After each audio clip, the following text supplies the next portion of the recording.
Knowledge is power YouTube ಚಾನಲ್ಗೆ ಆತ್ಮೀಯ ಸ್ವಾಗತ. ಇಂದು ನಾವು ಇಂಟೆಲಿಜೆಂಟ್ ಇನ್ವೆಸ್ಟರ್ ಕನ್ನಡದ ಪುಸ್ತಕದ ಸಾರಾಂಶವನ್ನು ಈ ವಿಡಿಯೋದಲ್ಲಿ ನಾವು ತಿಳಿದುಕೊಳ್ಳೋಣ.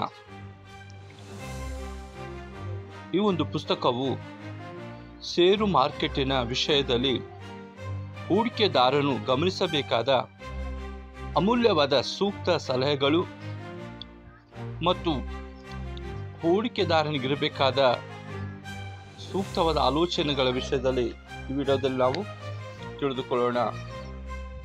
ಷೇರು ಮಾರ್ಕೆಟಿನ ಮಾಂತ್ರಿಕ ಮಹಾಗುರು ಆಗಿರುವ ಡಾಕ್ಟರ್ ಬೆಂಜಮಿನ್ ಗ್ರಾಮ್ ಇವರು ಈ ಪುಸ್ತಕವನ್ನು ಬರೆದಿದ್ದಾರೆ. ಈ ಪುಸ್ತಕವು ಷೇರು ಮಾರ್ಕೆಟಲ್ಲಿ ಹೂಡಿಕೆದಾರರಿಗೆ ದಾರಿದೀಪವಾಗಿದೆ. ಈ ಪುಸ್ತಕವು 1934ರಲ್ಲಿ ಬರೆಯಲ್ಪಟ್ಟರೂ ಇಂದಿಗೂ ಈ ಪುಸ್ತಕವು ಷೇರು ಮಾರ್ಕೆಟ್ ಹೋಲ್ಡರಿಗೆ ಬಹಳ ಪ್ರಯೋಜನಕಾರಿಯಾಗಿದೆ. ಇಂದಿಗೂ ಸಹ ಇದು ಸೂಕ್ತವಾಗಿದೆ. ಮಹಾಮಾಂತ್ರಿಕನ 1934ರಲ್ಲಿ ಈ ಬರೆದ ಪುಸ್ತಕವು ಇಷ್ಟೊಂದು ಮಹತ್ವ ಈ ಪುಸ್ತಕ ಯಾಕೆ ಇದೆ ಅಂದರೆ, ಈ ಪುಸ್ತಕವು ಷೇರು ಮಾರ್ಕೆಟಿನ ಹೋಲ್ಡರಿಗೆ, ಹೂಡಿಕೆದಾರನಿಗೆ ಇದರಲ್ಲಿ ಬಹಳ ಪ್ರಯೋಜನವಾದ ಸೂಕ್ತ ಸಲಹೆಗಳಿವೆ. ಒಬ್ಬ ಮನುಷ್ಯನು ಷೇರು ಮಾರ್ಕೆಟ್ನಲ್ಲಿ ಹೂಡಿಕೆ ಮಾಡಬೇಕಾದ್ರೆ ಅವನಿಗೆ ಇರಬೇಕಾದ ಅರ್ಹತೆಗಳನ್ನು ಮತ್ತು ಅವನು ಯಾವ ರೀತಿಯಲ್ಲಿ ಷೇರು ಮಾರ್ಕೆಟನ್ನು ಖರೀದಿಸಬೇಕು ಮತ್ತು ಆ ಷೇರನ್ನು ಯಾವ ರೀತಿ ತಾಳ್ಮೆಯಿಂದ ಎದುರು ನೋಡಬೇಕು ಅಂತಕ್ಕಂಥ ಅನೇಕ ವಿಷಯಗಳು ಈ ಪುಸ್ತಕದಲ್ಲಿದೆ. ಷೇರು ಮಾರ್ಕೆಟಿನ ಮಹಾಚಾಣಕ್ಯನಾದ ತತ್ವಜ್ಞಾನಿಯಾದ ಡಾಕ್ಟರ್ ವ್ಯಾರೆನ್ ಬಫೆಟ್ ಅವರು ಹೇಳುತ್ತಾರೆ, ಬೆಂಜಮಿನ್ ಅವರು ಬರೆದಿರುವ ಇಂಟೆಲಿಜೆನ್ಸಿ ಇನ್ವೆಸ್ಟ್ ಅಂತಕ್ಕಂಥ ಪುಸ್ತಕವು ಷೇರು ಮಾರ್ಕೆಟಿನ ಹೋಲ್ಡರಿಗೆ, ಹೂಡಿಕೆದಾರನಿಗೆ ಇದೊಂದು ದಾರಿದೀಪವಾಗಿದೆ. ಇದರಲ್ಲಿ ಅವನು ಈ ಪುಸ್ತಕದಿಂದ ಅನೇಕ ಪ್ರಯೋಜನಗಳ, ಅನೇಕ ಸೂಕ್ತ ಸಲಹೆಗಳನ್ನು ಈ ಪುಸ್ತಕದಿಂದ ಆತನು ತಿಳಿದುಕೊಳ್ಳಬಹುದು ಎಂಬುದಾಗಿ ಪುಸ್ತಕದಲ್ಲಿದೆ. ಡಾಕ್ಟರ್ ವ್ಯಾರೆನ್ ಬಫೆಟ್ ಅವರು ಹೇಳ್ತಾರೆ, ಈ ಪುಸ್ತಕವು ನಾನು ಇಂದಿಗೂ ಸಹ ಓದುತ್ತಲಿರುತ್ತೇನೆ ಎಂಬುದಾಗಿ. ಯಾಕಂದರೆ ಎಷ್ಟೋ ಜನ ತಮ್ಮ ಹತ್ರ ದುಡ್ಡಿರುತ್ತದೆ, ಆದರೆ ಯಾವ ರೀತಿ, ಎಲ್ಲಿ, ಹೇಗೆ ಇನ್ವೆಸ್ಟ್ ಮಾಡಬೇಕು, ಹೂಡಿಕೆ ಮಾಡಬೇಕು, ದುಡ್ಡಿಗಾಗಿ ದುಡಿಯಲು ಯಾವ ರೀತಿ ಬಿಡಬೇಕಂತಕ್ಕಂಥ ಅನೇಕ ಚಿಂತೆ ಉಳ್ಳವರಾಗಿದ್ದಾರೆ. ಆದರೆ ಈ ಪುಸ್ತಕದಲ್ಲಿ ಮಹತ್ವದ 5 ಮೆಟ್ಟಿಲುಗಳು ಈ ಪುಸ್ತಕದಲ್ಲಿ ಲೇಖಕರು ಪರಿಚಯಿಸುತ್ತಿದ್ದಾರೆ. ಅದರಲ್ಲಿ ಒಂದನೇದಾಗಿ ಶೇರ್ ಮಾರ್ಕೆಟ್ ವ್ಯಾಲ್ಯೂ, ಎರಡನೇದಾಗಿ how to invest in share market, ಮೂರನೇದಾಗಿ ಮಹತ್ವವುಳ್ಳದಾಗಿ 3 ಟೈಪ್ಸ್ ಆಫ್ ವ್ಯಾಲ್ಯೂ ಇನ್ವೆಸ್ಟರ್, ನಾಲ್ಕನೇದಾಗಿ ದ ಪಾಲಿಸಿ ಆಫ್ ಸೇಫ್ಟಿ, ಕೊನೆಯದಾಗಿ ಮತ್ತು 5ನೇದು natural money investing in share market. ಈ ಮಹತ್ವದ 5 ಘಟ್ಟಗಳನ್ನು ಪ್ರತಿಯೊಬ್ಬ ಮನುಷ್ಯನು, ಹೂಡಿಕೆ ಮಾಡುವ ಪ್ರತಿಯೊಬ್ಬ ಮನುಷ್ಯನು ಅವನಿಗೆ ತಿಳಿದಿರಬೇಕಾದ ಮಹತ್ವದ ಸಂಗತಿಗಳಾಗಿವೆ. ಡಾಕ್ಟರ್ ಬೆಂಜಮಿನ್ ಗ್ರಾಮ್ ಅವರು ಹೇಳುವ ಹಾಗೆ, ಮೌಲ್ಯ ಹೂಡಿಕೆಯ ಮೂಲ ತತ್ವಗಳು ಮತ್ತು ಮೌಲ್ಯ ಹೂಡಿಕೆ ಮತ್ತು ಸ್ವಾಭಾವಿಕ ಮೌಲ್ಯ, ಎರಡನೇದಾಗಿ ಸುರಕ್ಷೆಯ ಒಂದು ಅಂಚು ಅಂತಕ್ಕಂಥ ಅನೇಕ ಒಂದು ಮಹತ್ವದ ಘಟ್ಟಗಳನ್ನು ಪುಸ್ತಕದಲ್ಲಿ ಬರೆಯಲ್ಪಟ್ಟಿದ್ದಾರೆ. ಇಲ್ಲಿ ನೋಡುವಾಗ ಈ ಪುಸ್ತಕದಿಂದ ನಾವು ಫಸ್ಟ್ ಆಫ್ ಆಲ್ ಸುರಕ್ಷತೆಯ ಅಂಚು, ಸೇಫ್ಟಿ ಆಫ್ ಅವರ್ ಮನಿ. ಪ್ರತಿಯೊಬ್ಬ ಮನುಷ್ಯನು ತಾನು ಹೂಡಿಕೆ ಮಾಡುವ ಪ್ರತಿಯೊಂದು ಹಣಕ್ಕೆ ಸೇಫ್ಟಿಯನ್ನು ಎದುರು ನೋಡ್ತಾ ಇದ್ದಾನೆ. ತಾನು ಇನ್ವೆಸ್ಟ್ ಮಾಡುವ ಹಣ ಯಾವ ರೀತಿ ಇನ್ವೆಸ್ಟ್ ಮಾಡಬೇಕು, ಇನ್ವೆಸ್ಟ್ ಮಾಡೋದ್ರ ಮೂಲಕವಾಗಿ ಅದು ನನ್ನ ಕೈ ತಲುಪುತ್ತದ, ಇನ್ವೆಸ್ಟ್ ಮಾಡಿದ ಹಣವು ನಮಗೆ ತಿರುಗಿ ಆ ಸೇರನ್ನು ಖರೀದಿಸುವಾಗ ಯಾವ ರೀತಿ ತಾಳ್ಮೆಯಿಂದಿದ್ದು ಆ ಒಂದು ಸೇರನ್ನು ನಾವು ಪರ್ಚೇಸ್ ಮಾಡಿಕೊಳ್ಬೇಕು ಅಂತಕ್ಕಂಥ ವಿಷಯದಲ್ಲಿ ನಾವು ಸುರಕ್ಷತೆ ಉಳ್ಳವರಾಗಿರಬೇಕು. ಯಾರೋ ಹೇಳಿದ ಮಾತಿಗೆ ಅಪ್ ಡೌನ್ ಆಗ್ತಕ್ಕಂಥ ಶೇರ್ ಮಾರ್ಕೆಟನ್ನು ಜನರ ಒಂದು ಅಭಿಪ್ರಾಯವನ್ನು ಕೇಳಿ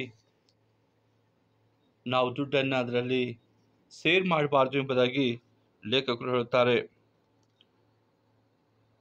ಯಾಕಂದರೆ ನೀವು ಕಂಡುಕೊಳ್ಳುವ ಸ್ವಾಭಾವಿಕ ಮೌಲ್ಯ 100% ಆಗುವುದಿಲ್ಲ.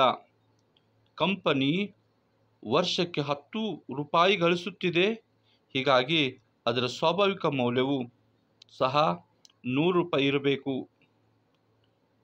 ಆದರೆ ಯಾರಿಗೆ ಗೊತ್ತು, ಅದರ ಮೌಲ್ಯ 200 ಅಥವಾ 50 ರೂಪಾಯಿ ಆಗಿರಬಹುದು.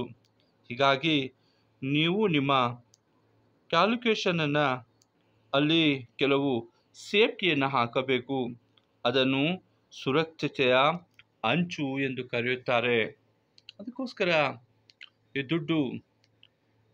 ದುಡ್ಡನ್ನು ನಾವು ಸೇರ್ ಮಾಡುವ ಮುನ್ನ ನಾವು ಲೆಕ್ಕ ಹಾಕಬೇಕು, ಯಾವ ರೀತಿ ಇದನ್ನು ನಾವು ಸೇರ್ ಮಾಡಬೇಕೆಂಬುದಾಗಿ.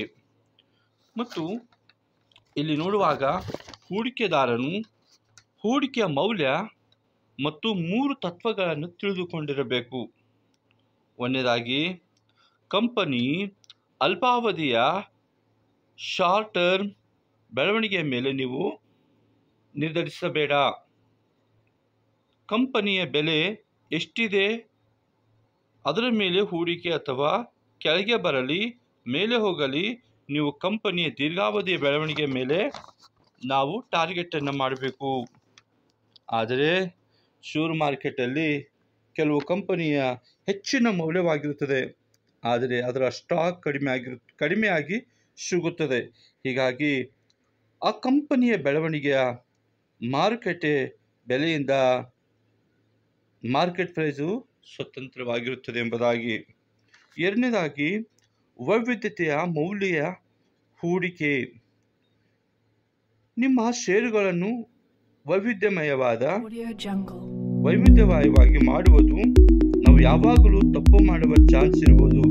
ಹೀಗಾಗಿ ನೀವು ಕೇವಲ ಒಂದೇ ಕಂಪನಿಯ ಷೇರನ್ನು ಖರೀದಿಸುವ ಬದಲು ಅನೇಕ ಕಂಪನಿಗಳ ಷೇರನ್ನು ಖರೀದಿಸುವರಾಗಿರಬೇಕು. ಮೂರನೇದಾಗಿ, ನೀವು ರಾತ್ರೋರಾತ್ರಿ ರಿಟರ್ನ್ಸ್ ಅನ್ನು ನೋಡಬಾರದು. ಮನುಷ್ಯನಲ್ಲಿರ್ತಕ್ಕಂಥ ಒಂದು ಸಹನೆ, ತಾಳ್ಮೆ, ಯಾವುದೇ ಒಂದು ಕೆಲಸದಲ್ಲಿ ಒಂದು ಮನೆ ಕಟ್ಟಬೇಕಂದ್ರೆ ಅದಕ್ಕೆ ತನ್ನದೇ ಆದ ಒಂದು ಸಮಯ ಅದ. ತನ್ನದೇ ಆದ ಒಂದು ಸಮಯದಲ್ಲಿ ಇದು ಬೆಳವಣಿಗೆ ಆಗ್ತಾ ಅಡಿಪಾಯದಿಂದ ಆ ಒಂದು ಸ್ಲ್ಯಾಬಿನವರೆಗೆ ಎಷ್ಟು ಸಮಯ ತೆಗೆದುಕೊಳ್ಳುತ್ತದೋ ಆ ಸಮಯ ತೆಗೆದುಕೊಳ್ಳುವಾಗ ನಾವು ಅವಸರ ಮಾಡಬಾರ್ದು. ಇಲ್ಲಿ ನೋಡುವಾಗ ನಾವು ಶೇರನ್ನು ಖರೀದಿ ಮಾಡುವಾಗ, ಆದರೆ ಆ ಖರೀದಿ ಮಾಡಿರ್ತಕ್ಕಂಥ ಶೇರನ್ನು ನಾವು ಡೇ ಬೈ ಡೇ, ದಿನ ನೋಡುವುದಾಗಲಿ ಅದರ ಮೇಲೆ ಕಣ್ಣಾಕ್ಸೋದ್ರ ಮೂಲಕವಾಗಿ ಅದು ನಾವು ಆ ರೀತಿ ಕಳವಳ ಮಾಡಿಕೊಳ್ಳಬಾರದು ಎಂಬುದಾಗಿ ಲೇಖಕರು ಹೇಳುತ್ತಾರೆ. ನಾನು ಇಷ್ಟು ಹಣ ಹಾಕಿದ್ದೇನೆ, 2 ವಾರದಲ್ಲಿ ಎಷ್ಟಾಗ್ತದೆ, 3 ವಾರದಲ್ಲಿ ಎಷ್ಟಾಗ್ತದೆ, 4 ವಾರದಲ್ಲಿ ಎಷ್ಟಾಗ್ತದೆ ಎಂಬುದಾಗಿ ಮನುಷ್ಯನ ಲೆಕ್ಕ ಹಾಕ್ತಾನೆ.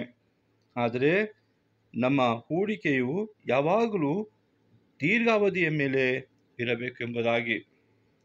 ದೀರ್ಘಾವಧಿಯನ್ನು ಹೂಡಿಕೆ ಮಾಡುವುದರಿಂದ ನಾವು ಸುದೀರ್ಘವಾದ ಅಮೌಂಟನ್ನು ಹಣವನ್ನು ನಾವು ಪಡೆದುಕೊಳ್ಳಬಹುದು. ಇಲ್ಲಿ ನೋಡುವಾಗ ನೀವು ಆ ವ್ಯಕ್ತಿ ಹತ್ತಿರ ಹೋಗಿ ಮತ್ತು ಇಂದು ನಿಮ್ಮ ಮನಸ್ಥಿತಿ ಹೇಗಿದೆ ಎಂದು ಕೇಳುವಾಗ ಅವನು ಯಾರು ಅಂದರೆ ಆ ಮಾರ್ಕೆಟಿನ ಕಂಪನಿ ಚೆನ್ನಾಗಿಲ್ಲ ಎಂದು ಹೇಳುತ್ತಾರೆ. ಒಂದು ವೇಳೆ ಅವರ ಮನಸ್ಥಿತಿ ಚೆನ್ನಾಗಿದ್ದರೆ ಅವರು ಒಳ್ಳೆ ಬೆಲೆಗೆ ಕಂಪನಿ ನೀಡುತ್ತಾರೆ ಎಂಬುದಾಗಿ ಹೇಳುತ್ತಾರೆ. ಇಲ್ಲಿ ಇನ್ನೊಬ್ಬರ ಮೇಲೆ ನಾವು ಆಧಾರವಾಗಿರದೆ, ನಾವು ಇನ್ನೊಬ್ಬರ ಮೇಲೆ ಅವಲಂಬಿತರಾಗಿರದೆ, ಯಾವುದೇ ಒಂದು ಕಂಪನಿಯ ಷೇರನ್ನು ಹೂಡಿಕೆಯನ್ನು ನಾವು ಖರೀದಿ ಮಾಡುವಾಗ ನಾವು ಸೆಲ್ಫ್ ಡಿಸಿಷನನ್ನು ನಾವು ತೆಗೆದುಕೊಳ್ಳಬೇಕು. ನಿರ್ಧಾರವನ್ನು ಸ್ಟ್ರಾಂಗ್ ಆಗಿ ನಿರ್ಧಾರವನ್ನು ತೆಗೆದುಕೊಂಡು ನಮ್ಮ ಹಣವನ್ನು ಇನ್ವೆಸ್ಟ್ ಮಾಡಬೇಕು ಎಂಬುದಾಗಿ ಲೇಖಕರು ಹೇಳುತ್ತಾರೆ. ಇಲ್ಲಿ ನೋಡುವಾಗ ಲೇಖಕರು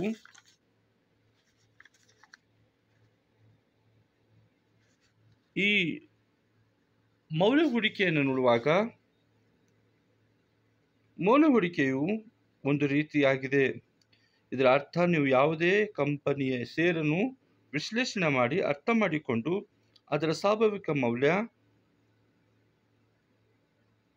ಅದರ ಮೌಲ್ಯಕ್ಕಿಂತ ಕಡಿಮೆ ಬೆಲೆಯಲ್ಲಿ ತೆಗೆದುಕೊಂಡು